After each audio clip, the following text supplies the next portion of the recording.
Welcome to the Vaxa Bureau Intelligence Optimised Podcast, helping leaders be ready for today and prepared for tomorrow. I'm Todd Crowley. Today we're diving into a story reshaping Australia's digital infrastructure, the $73 billion plan to build a network of renewable-powered AI data centres or AI factories. The partnership between Firmus-CDC-Nvidia data centres and Nvidia could redefine how we process information, power AI development, and protect our digital sovereignty. Joining me is Pete McCrystal, a seasoned expert in technology infrastructure and large-scale data centre delivery. He's been inside the systems that keep our digital world online, and he's here to unpack what this means for Australia and the Indo-Pacific's future. Pete, welcome to Intelligence Optimised.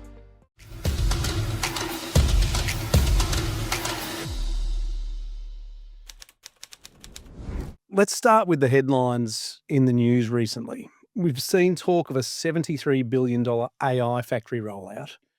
What's actually happening here and why is it so significant? Is it the first? Yeah, good morning, Todd. Basically, it's not the first, but it is quite a significant story, as you can imagine. And if Firmus Technologies pulls this off, it will be quite significant for Australia. The first that I know of was the Southern Highlands data centre, built and operated by Cloud Carrier in New South Wales. It's already a liquid-cooled sovereign data centre with plans to build more. So, it's not absolutely unique. The Firmus proposal is not unique, but it is great. There's no question about that. And so, basically teaming up with CDC data centres and getting Nvidia on board means that the $73 billion will be distributed across multiple states. And so that's what they're looking to do, starting off in Tasmania. So that's it for now in terms of getting the Tasmanian one up and running. And then once that's really firing up, then we'll see what it goes. That particular project is called Southgate, and those will be rolled out nationally. Right. And Pete, the term AI factory, it's new, or it seems new. How does this differ from a traditional data centre in design, energy demand and purpose? Yeah. Well, basically, AI factories is kind of like the new how AI was automation. And so we've got data centers, whether they're, I'm going to call them traditional, not necessarily legacy, but traditional data centers, cloud offerings.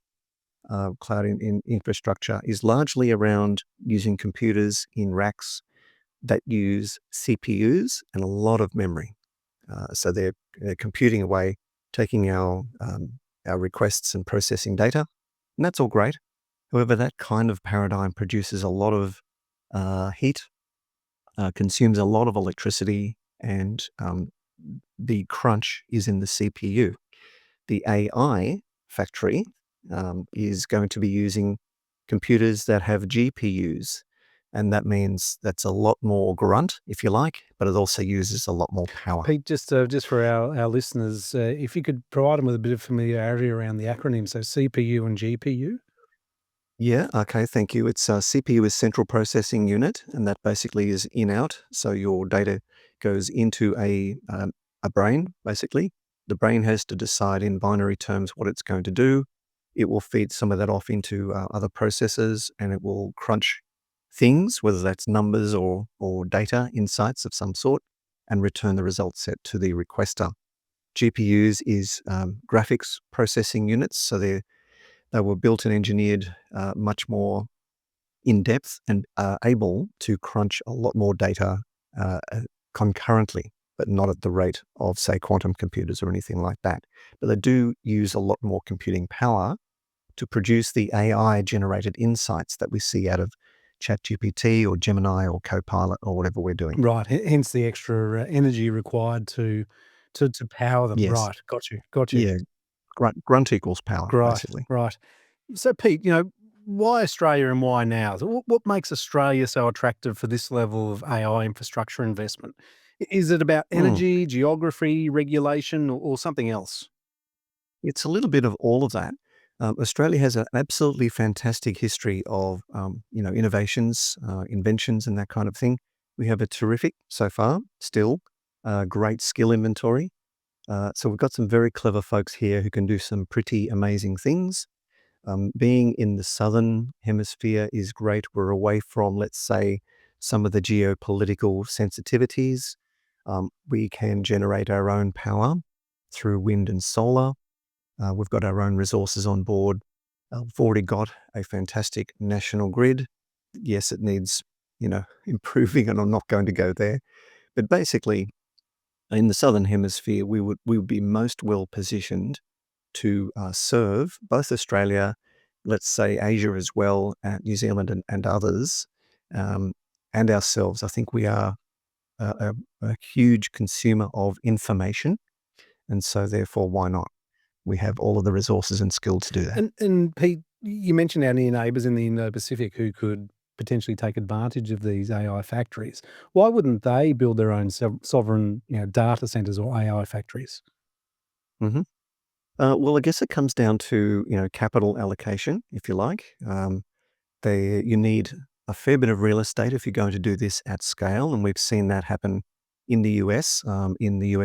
Largely in Northern Virginia. It's the DC Alley. There's over 14 data centers in Virginia alone, and you need real estate. If you're going to plumb this thing in with water, electricity, and the infrastructure required for security, then you're going to need a little bit of real estate, and that real estate needs to be stable from a geothermal point of view, so no earthquakes and things like that. But we've got that land, we've got that possibility. It's quite a geothermally stable environment, and so we already have most of the things required to produce a successful outcome. And as you mentioned earlier, we're fairly geopolitically stable with oceans surrounding our borders. Right. Yeah, I think internally too, Todd. We are a fairly politically stable and tolerant environment, and I'm not going to go down the route of politics, but we don't have the churn, and we don't have that kind of sensationalism that goes on. But also, geopolitically, we are positioned away from some of the more sensitive environments, and that probably creates a lot of confidence about moving Yeah, it forward. sure does. And talking of locations, Pete, we're seeing projects not just in Sydney and Melbourne, but as you mentioned earlier, places like Tasmania. Do you think this signals a Yes. shift towards decentralized or regional AI infrastructure? Well, two things there, I guess. We've got a pretty fantastic fiber optic network, both on land and subsea. We have refreshed fiber optics going out to all of our Pacific neighbors and off to the Americas, off to Greater Europe. That's just been upgraded in 2023.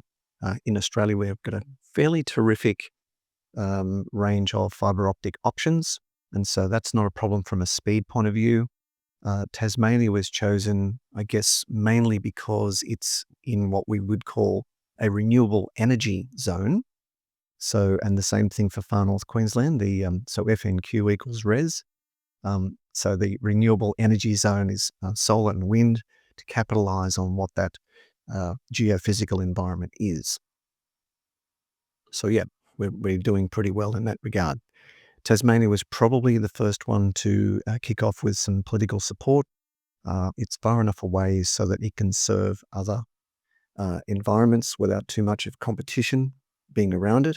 CDC jumped in and basically said, well, we can do this, and then once we have Southgate connected and working, we can then run off and go and do Southgate in most of the major states. Give something Tasmania as well a bit more purpose and some more jobs as well in the region, I would say. Yes. Excuse me. With the jobs, building data center infrastructure environments is largely like a pyramid. There's a lot of folks at the start who have to design and build it, and then that cascades up into, getting it to lock up, if you like, and then populating it with the correct technology, infrastructure, and security. And once that's done, management and operation is sort of slightly more towards the pointy end of the employment pyramid. So it would take several hundred people to build a data center, and then a couple of hundred, maybe 100 or so, to actually manage the data center itself, given that what's inside it with the new technology that they're looking at is largely around, so Firmus is basically proposing, just like Cloud Carrier did, using a dielectric fluid and actually having the servers literally bathing in that fluid, which dissipates the heat. So once all that terrific technology has been built, managing it and operating it takes less people, of course, and then you get the efficiencies from that, using less power, and then being able to dissipate more power after that. And if you're connected to a renewable energy zone, you might be getting some wind from other areas. So it sounds like it's a pretty terrific deal, but they have to build Tasmania first. Yes, right. That'll be interesting to see. Pete, I'd like to sort of move into power, renewables, and infrastructure. For me, power is the big one. These facilities, they're hungry. How do you build responsibly at scale without overwhelming the grid? Yeah, that's a good one. I think it's confounding some others. You may have seen the story recently, the $500 billion investment by OpenAI to build a mega factory in, I think it was Atlanta. I'll think of that place in a moment. Connecting it to a grid or any data center then has to participate in what is basically the base load.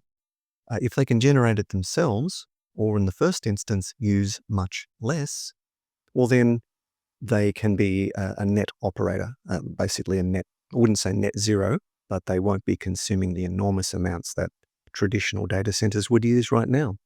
So for instance, the Firmus play with Southgate suggests that they may be able to literally come up with they want to produce, I should say, Southgate and Tasmania will produce 400 or so megawatts. They're looking at using 1.6 gigawatts. Now that's a little bit more than the 1.21 gigawatts that Dr. Brown wanted from the flux capacitor in the Back to the Future movie, but it is sort of at scale, which could power several 100,000 homes. Now, if they're able to be basically self-managing, then that will be less of an issue in terms of what the political sensitivities are for regional or state governments. If they're able to manage and maintain themselves, then of course we would be welcoming of that, I think, as a society. And so that's a pretty good deal. It would be pretty awesome if hospitals and schools and everything ran, self-funding and self-generating power as well. Do you think the renewable technology is up to scratch to be able to meet the needs of these centres? At the moment, well, I'm not an expert in that, that's for sure. But I think at the moment we're sort of reaching that nexus, that point where we as a society want to use AI-driven things and to be more efficient, to be more effective, to get a more comprehensive answer in order to then go off and research. You should not take AI output as fact per se. So if we're going to be using that, then we must understand that these data centers have to provide the infrastructure for us as society to use the things that we've been promoted to as a benefit. Okay, great. So that would be the same for any technology device, whether that's, using voice-controlled mechanisms or using, smart highways or whatever it might be. It consumes power. Is it up to scratch? At the moment, I think there's a race between trying to get the technology that we all seem to now crave and have that met by an ever-improving series of innovations that will drive that technology and serve that technology within a power band, let's call it. And I'm hoping that as we get more efficient, it will level out. And there's even been some challenges, of course, with what those large language models are in AI, where a Chinese company, DeepSeek, had demonstrated similar outputs for far less power cost. And so I think that kind of that race to be the best will produce more innovations, and let's hope that that curve is above the power curve required to deliver it. Pete, do you think the people who are building these new AI factories out here, they're using the term green AI, which sounds fantastic, but is it greenwashing just to get the get the starters gun going? Or do you think we're going to genuinely reduce impact, or are we just offsetting it on paper? Yeah, I do wonder about that. Even the Firmus proposal suggests green tokens, which is great. That's fine. It's a theoretical model.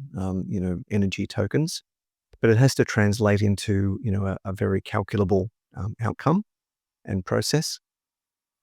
I don't think it's greenwashing. I just think it's probably an over-enthusiastic suggestion of what it could be. And I think once it's up and running, there'll be enough impetus and enough motivation to drive that. Because I think no one was interested from a financing point of view about anything green until it made money. And now we have green everything. So I think it's possible.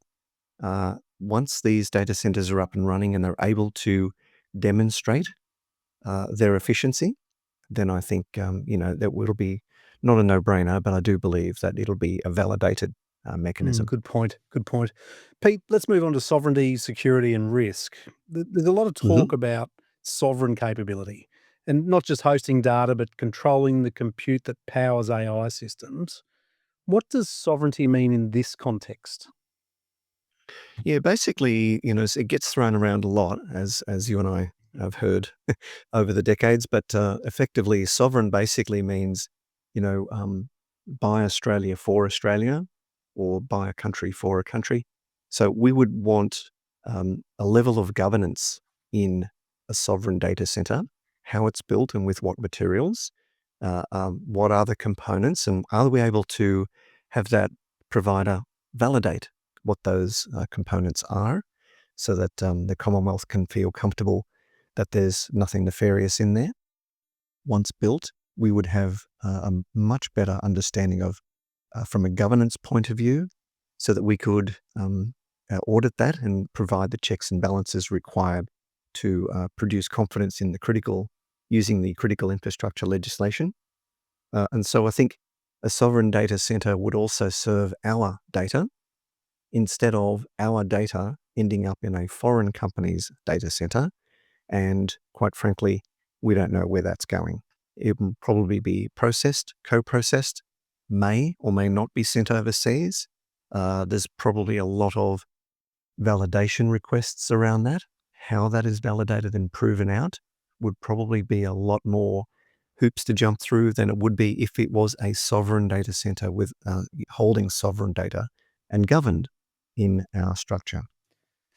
Yeah, good points. Good points. So Pete, if Australia doesn't build this backbone ourselves, what risks do you think we face in terms of dependency or digital exposure? Well, we're kind of there already, aren't we? I mean, we're using everything we do and touch on a computer, whether it's a smart device or whether it's a laptop or whatever. Everything that you come into contact with in your personal and business life, even the streaming television shows that you watch, your data is connected to that because you have a login, you have an account. Your preferences are then tracked and managed and analyzed. All of that, we're already in that ecosphere. So if we don't join that, then we're just basically at the mercy of overseas companies coming in to invest in potentially their own data centers. Yes, they'll use potentially a Australian skill set to build it and possibly even to manage it, but they kind of get first shot at what happens with that data. And quite frankly, I'd like to know that we had a better shake at it. Yeah, we're obviously on the journey at the moment with a lot of other manufacturing capabilities and ideas to reskill the country. So this is obviously Yes. something that we don't have to dig up and sell offshore to reprocess. We can use the existing Well, data here and process it here. exactly. I mean, even today's gold price went down.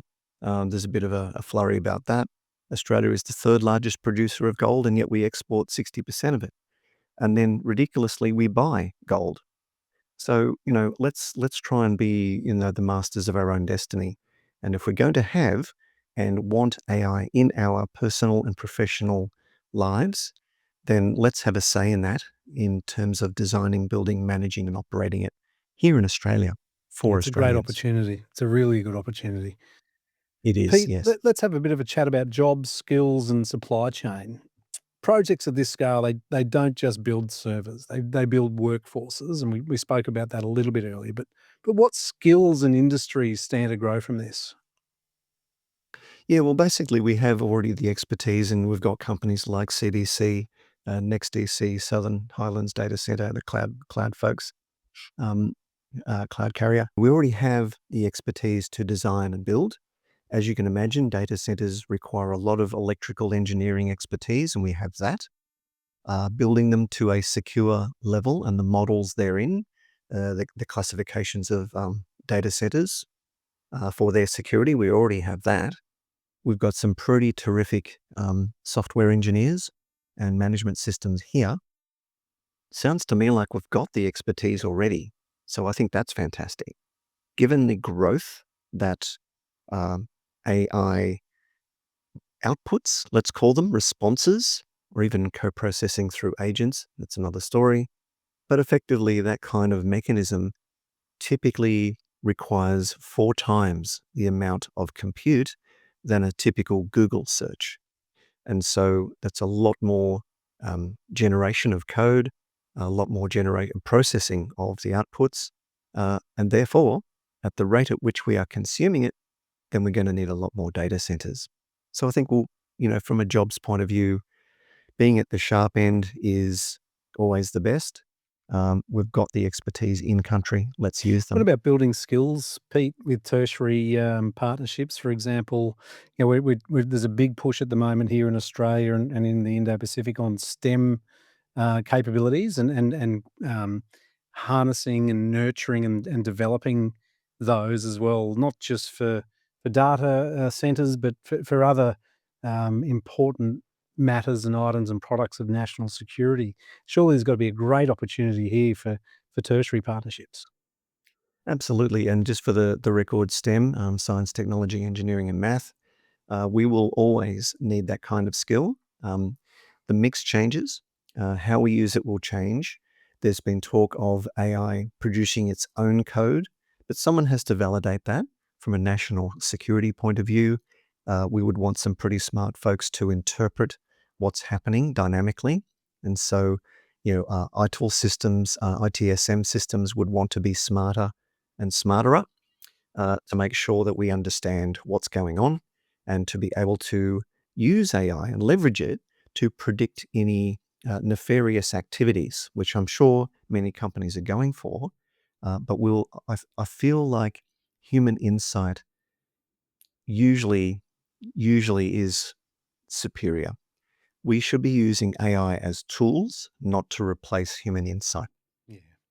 And this is where I think we'll always need those skills. We've got some great programs through TAFE Cyber, through the universities, and also through private colleges. Well, we just saw it recently a few weeks ago where a large, one of the big four consulting firms relied solely on AI and didn't use the human Indeed. interaction to fact check. If they didn't use the human Uh, insight, they probably used an AI-powered spell checker as well. yeah. Um, but this is the thing. Most of the Chat GPT, I shouldn't pick on them, but most of the AI-powered outputs that we know of are an agglomeration of multiple inputs from large language models. So if you wanted to know something about a company, well, that might come from, a Mm, financial media organization, but it will also come from just a commentary out of mm. TikTok. So, large language models can include would be non-specific data agglomerated based upon the word tokens that you use to ask your question. Yeah, it's interesting. Very interesting. Pete, Mm. you might have a little bit of lived experience having spent some time there, but the Southern Highlands project, could regional data center projects help diversify local economies? Places like Southern Highlands or Tasmania, Townsville, Darwin. Yes, probably not to a huge extent, if I'm going to be completely honest, and I'll probably be corrected after this. But it is that pointy pyramid I was talking about. It would take a couple of hundred people to build the data center and only a couple of dozen to run it.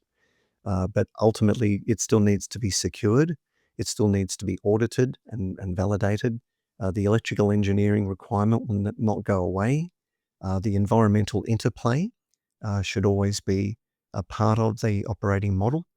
And security, of course, and you've both got physical security, and then you have the data center operational security, and then you have other mechanisms of security as to serving the critical infrastructure legislation of which every data center in Australia is a part. You're right. Pete, let's move into challenges and headwinds if we could. Every opportunity, it has constraints. What are the biggest headwinds here? Is it power transmission? Is it planning approvals, workforce, supply chain? Yeah, it's probably a little bit of all of that. So, like I said, I'll try and summarize this and you can tease out what you'd like to hear. But effectively, AI is not coming, it's here. And so we have to, like most things legislatively, we have to catch up with that. And so what does it look like? What's the downstream impact? What's the upstream benefit? Some of the challenges that you were referring to, accuracy, we've looked at outputs that are not absolute fact. So, what else do we have to run that through in order to get that output accurate? It's probably a human. Mm. I'm a little bit biased because I am a wet mass. In terms of the rise, what I feel, this is a little bit of a prediction, it's probably just started, but instead of large language models, I'm predicting private language models. So industry-specific language models that are much more accurate with the data sources, when may be able to provide better outcomes, especially for legal and medical. And we've seen some terrific use of AI with interpreting, hundreds of thousands of breast cancer X-rays that are becoming more and more accurate and actually serving the medical professionals to provide a much better care package for them, for that individual. Legal is writing its own private language models to serve their onerous needs for their legal interpretations. But speaking of legal, we have a challenge there, and that is if AI is getting smarter and smarter, then it will ultimately start writing its own code. Now, things were great when it was typical program was if then else. If this condition exists, then do Mm. this, else do this. But if we have dynamic AI interpreting data dynamically, sub-second inputs, and then it decides that it needs further enhancement, it might in fact write its own code to account for what it thinks it interprets. Now, where is the chain of liability and accountability for that? And what does it look like if we have, the trolley problem? And so I think everyone's worried about that. The other part to it is that it is irreversible. It will not go away. AI is here. And what have we learned out of other technological advancements that might prevent us from, having a major calamity, as it Are were? there any you can think of, Pete, in your 32 years on this planet? Yeah, a lot is made about autonomous driving. I think it will happen. It just comes down to that the AI writing its own code. So if there are boundaries of scope boundaries for code to interpret, that should be okay. Who's not to say that an autonomous vehicle isn't actually better at driving than I am? So that's fine. But what's the override? And what does it mean if it decides to take action that I wouldn't have taken myself? And I think we've only had every person is valuable. We've only had a number of fatalities around the world. I don't know what the exact number is, but when you think about the fatalities that humans have created against each other just in general driving, I think autonomous vehicles may play a role. Other things such as defense mechanisms where you have a condition that requires a subsonic response. or a sub-second response. How accurate is it going to be, and what is the collateral damage for that? The other part to it is, what are we going to trust and how are we going to validate it? We've got situations now where anything coming off the internet is tending to be trusted completely.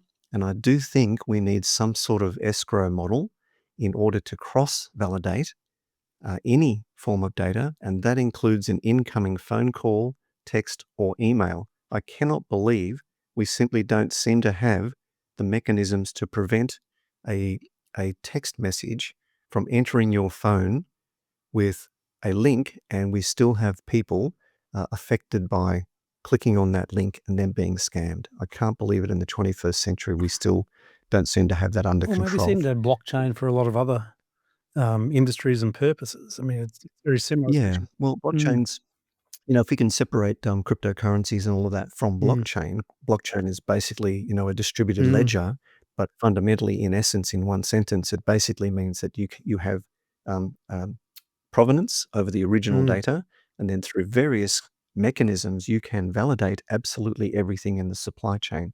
I don't know why that particular technology hasn't literally been the base model, and yet we're still not there. I think we've just given a few people some ideas to go and build something. I think you and I should get to it first, Pete. Yeah. Yes. Well, I've often threatened to do that, but I can't code. So yes. But you can dance. I've seen you dance. Yeah. It's a complex subject. I think we'll get there. I think the data center rollout is a good one for nationally. I think we should play in it. So yeah, I think it's exciting. What I'm more interested in is the medical advancements and things like that. We've seen a number of image creation things, which I'm sure will get some folks into trouble one day. But what is the value of that? Next to nothing. What is the value of interpreting 100,000 X-rays for cancer discovery and all those mechanisms? We're now producing synthetic drugs to treat cancer far more accurately than we could have before. So there's some really very interesting and exciting things that AI can do for us as a society, and I'm fully in support of that. And look, and obviously, AI is a big part of this topic because it's what's feeding through these centres and these farms. But I often think about, you talked about communication a second ago. There's a lot of nefarious actors, state actors, that you are using different forms of communication to shape the outcomes that they want, be it elections or be it the way Yes. kids think, be it buying Yes. patterns. There's a lot of unattributed communication, as we're seeing, which can cause a lot of issues. So I keep thinking, well, where does the liability lie if something was to go wrong? Is it Absolutely. the people who own and operate these centres? Have they got any liability, or is it just a storage rack? I find it very interesting. It's a Well, yes, unintended consequences, and this is where I think we need sort of a sharper legal set of eyes on this. If you had an Albanian sitting, I'm just making this up, of course, an Albanian sitting in Paris logs into a Romanian server via Indonesia, comes into Australia and hacks a British national. Where is the chain of legality there, and how come we can't hack back? So, what's happening with all of that? Let me just ask ChatGPT. Yeah, yes. Pete, do you think Australia's policy and infrastructure timelines are aligned, or do we risk of bottlenecks between ambition and delivery in standing these up? Yeah, as always, I think policy and legislation is behind. And we're seeing that now with simple things like these, what they call fat bikes, these, highly powered bicycles that are running around with 14-year-olds on them, piggybacking their 9-year-old brother or sister with no helmet. Future road crayons. Well, it just worries me because, these kids don't typically have spatial awareness, and yet they're in charge of a vehicle that can go 60 kilometers an hour. And I just worry about that. We're seeing policy probably 2 years behind all of the fires from lithium batteries being exploding in people's garages and on public transport. So, if we're 2 years behind on something like that, then we can't afford to be 2 years behind on something that is programmatically generated by artificial intelligence in microseconds.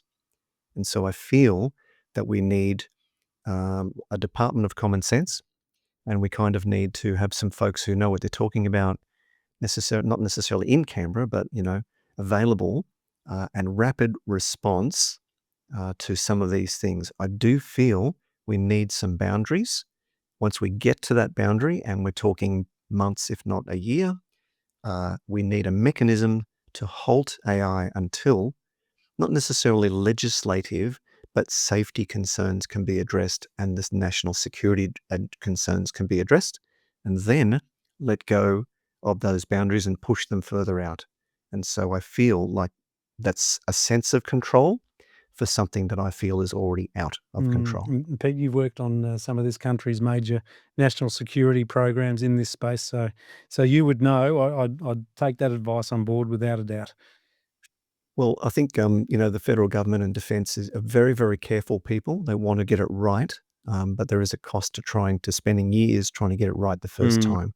I do feel we need a mechanism to, developmental creep along with progress creep, and then legislative, not catch up, but we kind of need that fence. So, Pete, we've spoken about being a few years behind in some areas. Let's look ahead a few years, 2028. What does success look like if Australia truly builds its own AI backbone? Wow. Okay. If I knew the answer to that, then I'll be logging into my broker's account and basically executing world domination. I don't know, basically, is the answer. But what I do know is it's happened. You got to get on the train in order to be part of the success journey. I feel like where industry is stepping up onto that train, I think government is watching carefully. I just think we need to be there. But I also feel if we're doing it for ourselves, we get a sense of control and we're able to then guide where that train goes. It's almost our opportunity to reset and give ourselves some global relevance too, since in my mind, I think we could have done better over the last 80 years in creating manufacturing here in Australia. And there are challenges with For sure. manufacturing here because we're an island nation, a long way from a lot of markets. But Hmm. I think this is almost an opportunity for that reset. And, this is what Australia can be known for, other than digging minerals out of the ground and setting them offshore.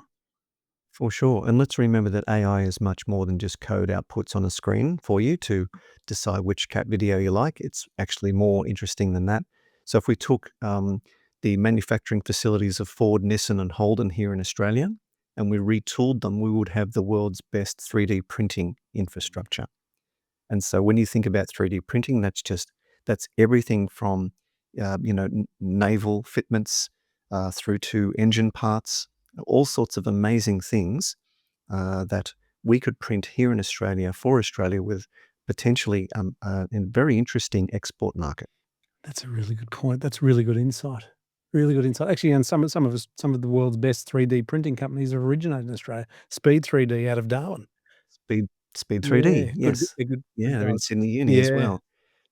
So, those kinds of things, let's sort of look around the corner and see what we can do. But, we could retool factories like that and have that done. We're probably going to get into autonomous flight, and there are a number of companies looking at that.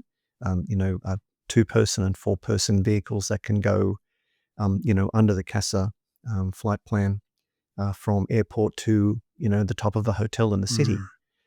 I do see that happening sometime down the Mm. track. Hydrothermal engineering, all sorts of things that can be 3D printed. I feel we could make a fairly significant market here in Australia by retooling what we've already had and then promote that overseas. We've got the AUKUS forum going out there promoting all sorts of things regarding how Australia's industry has to get behind AUKUS. And I don't want to turn this into an AUKUS program, but they're already out there saying we have significant skill set and engineering capability. We have the largest program we're probably going to see in our lifetimes. Let's get behind that. Let's have a little forum and see what else we can do with that engineering and skill and produce new Mm. markets. And Pete, there's some of the opportunities. What are some of the unintended consequences in your mind that we should look out for? Is it grid strain, water use, local backlash even? Yeah, well, I do think probably security is at the top of that. There's an article the other day regarding a nuclear power plant in the US that was breached via a Microsoft SharePoint flaw. If it's that simple, then, it wouldn't take too much to go and be nefarious elsewhere. We've seen other, mechanisms. We've seen the CrowdStrike issue a simple upgrade, brought down the world's airlines, banks, and retail organizations. And so if it's, and also we saw the AWS outage only 2 or 3 days ago from the US Region 1. If that is happening, I can't believe that's happening in the 21st century, by the way, or, in the 2020s anyway, that kind of thing is still happening. So maybe we should be using AI to cross-validate our test beds and maybe our test and dev environments. And I've seen plenty of companies that spend millions on their production environment, and their test and dev environment is merely a shell of what the prod is. Well, no wonder they can't find the errors. Yeah, that's really interesting. You're like Captain AI, Pete. I'm loving it. Well, I just see that we've got to get onto this, but it needs to be thought of and drawn out into a plan. But of course, like all plans, it needs to be, constantly reviewed. Yeah, good point. Good point. So, Pete, if you could leave business and government leaders with one key message from this conversation today, what would it be? I do think we need to agree on some boundaries. We need those boundaries to be clearly stated for safety, security, and other. Put them in place and instruct any industry using AI, this is your boundary.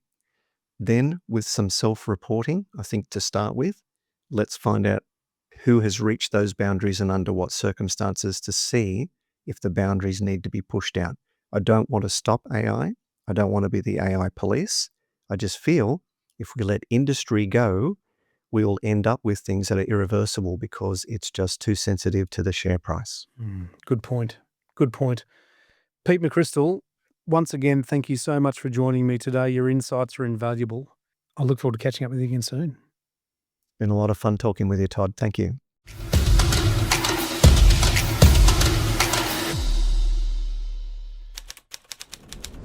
That's it for this episode of the Vaxa Bureau Intelligence Optimised Podcast. If you found value here, subscribe, rate the show, and share it with someone building the future of critical industry. The path of leadership may be solitary, but the future of leadership is coactive intelligence. Be ready for today, be prepared for tomorrow.